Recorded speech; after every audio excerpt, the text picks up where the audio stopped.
এই ট্রিপলার ভাই, আরে কাব্য ভাই, কি অবস্থা? ভাই রোড টু গ্লোরি টুর্নামেন্টে তো তোমার আমার ফাইট এমনিই হবে, বাট অডিয়েন্সের তো দেখার দরকার আছে না যে ভাই ফাইটে কেটা জিতবে। হ্যাঁ অবশ্যই ভাই, আমাদের ভার্সেস তো হবেই রোড টু গ্লোরিতে।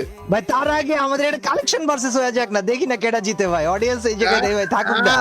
ভাই ধরে ফিরে আমাকেই ধরছো না? আরে আমার কালেকশন নাই তো, কিন্তু আমি এমন একটা বান্ডিল তোমাকে দেখাবো, ওই বান্ডিলটা তো নাই একেবারে শিওর। মানে কি ভাই, তোমার বান্ডিল আমার কাছে না, এটা কি হয় নাকি? দেখাবো দেখাবো, খালি বলো দেখাবো নাকি?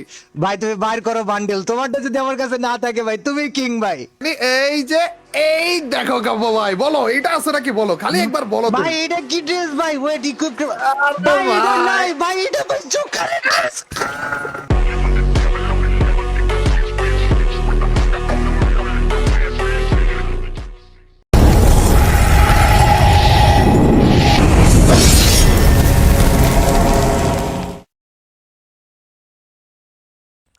হ্যালো, আসসালামু আলাইকুম। আপনারা দেখলেন মিস্টার ট্রিপলার ভাই কাব্য ভাইকে একটা চ্যালেঞ্জ করে ড্রেস দেখালেন। তো ওই ড্রেসটার নাম হলো আয়রন ফাইন ড্রেস। ওই ড্রেসটা বিগত 2.5 বছর আগে ইনক্লুবিটিতে আসছিল।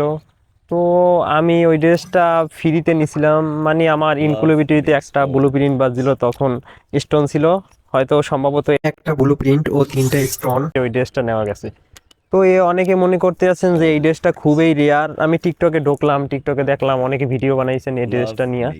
তো অনেকের পুরনো প্লেয়ারের কাছে এই ড্রেসটা ফ্রিতেই তারা নিতে পারছে।